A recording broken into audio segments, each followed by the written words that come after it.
Здравствуйте, меня зовут Маргарита, и в этом уроке мы с вами поговорим о создании резервной копии сайта и о том, как их использовать в случае необходимости. Резервные копии нужны нам для безопасности, а также для переноса сайта с одного хостинга на другом, в том числе и с локального компьютера на онлайн-хостинг. Итак, мы создали сайт localhost и хотим застраховаться от каких-либо ошибок или поломок. Например, перед тем, как удалять ненужные блоки кода или чистить уже не использующиеся плагины или страницы. Сделать резервное копирование можно вручную или через плагин. В этом уроке мы рассмотрим оба способа. Вручную мы устанавливали сайт в директорию XAMPP. Чтобы сделать копию, нам всего лишь необходимо скопировать все файлы этой директории еще в одну. Но этого будет недостаточно. Давайте скопируем.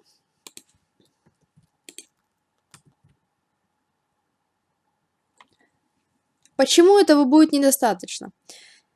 Потому что мы уже говорили, что любой сайт использует базы данных, которые нам тоже нужно будет сохранять. Для этого мы сделаем экспорт нашей базы данных. Называется она start.v. Произведем экспорт ее и выберем все настройки, которые были изначальными. Нам ничего не нужно менять.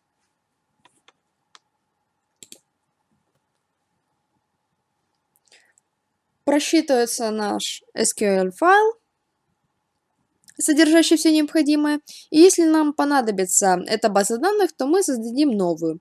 И для нее сделаем импорт, выбрав тот сохраненный файл.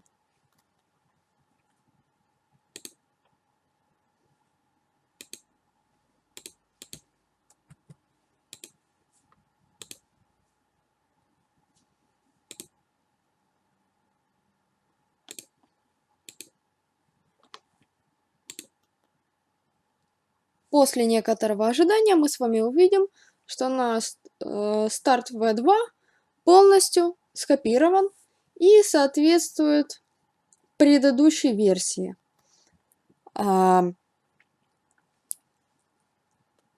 Если мы создадим базу данных с тем же именем пользователя, то нам ничего далее менять не нужно. Иначе, если у нас есть, допустим, новое имя, как в данном случае, необходимо перейти в основную директорию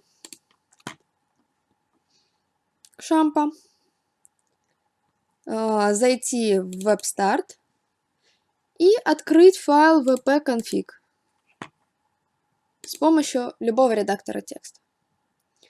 Здесь у нас видна наша директория базы данных, и мы ее изменяем на новую start2. Имя пользователя и пароль мы не меняем, потому что мы все еще находимся на localhost. Сохраняем. И теперь, когда мы будем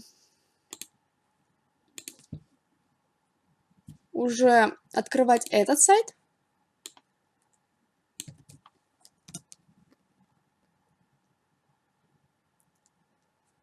у нас будет абсолютно аналогичный сайт предыдущему. Для большинства начинающих пользователей данный метод неудобен, поэтому мы будем работать с плагинами.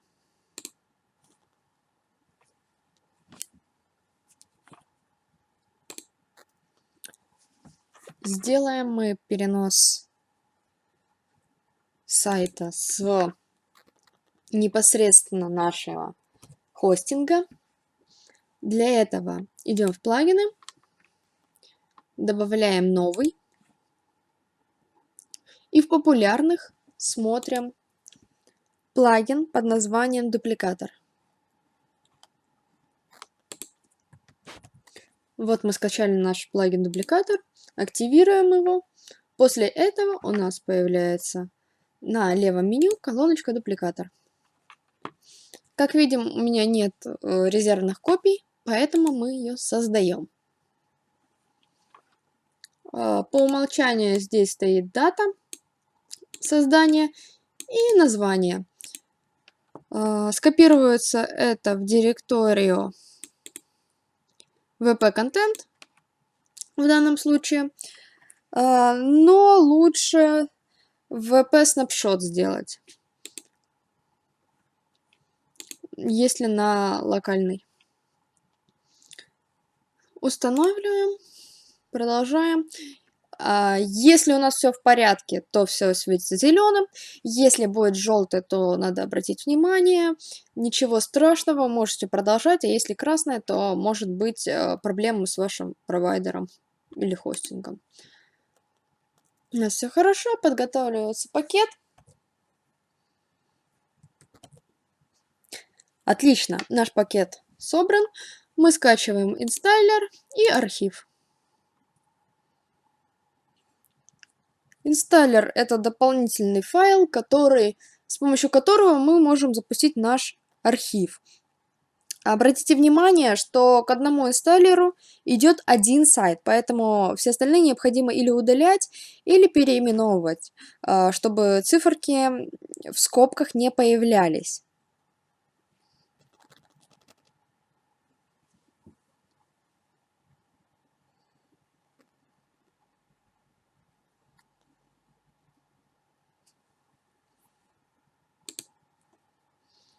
Откроем в папке. Вот наш инсталлер и наш архив.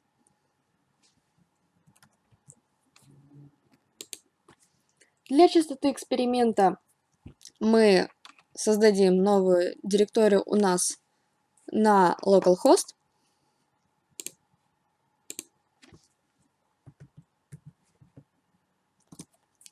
Будет называться тест. И перенесем сюда наши файлы.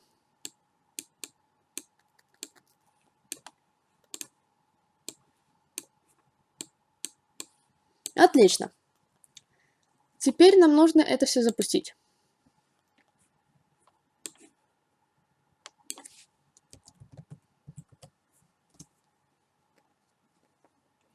У нас появилась страничка Index of Test. И здесь хранится наш инсталлер.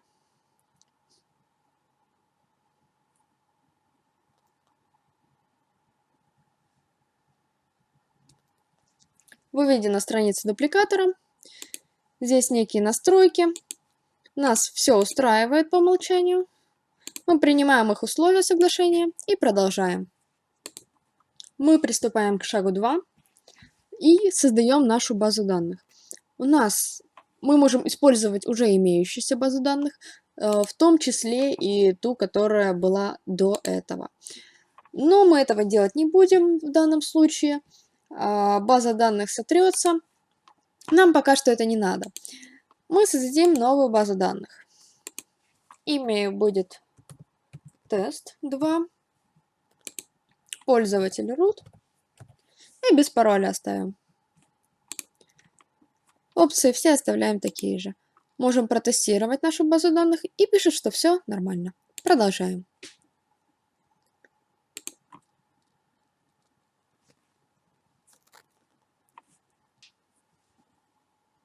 Теперь мы переходим к настройкам нашего сайта. Здесь мы можем изменить его название.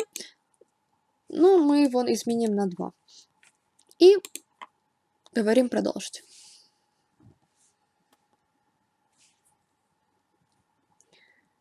Отлично, у нас все создано. Заходим.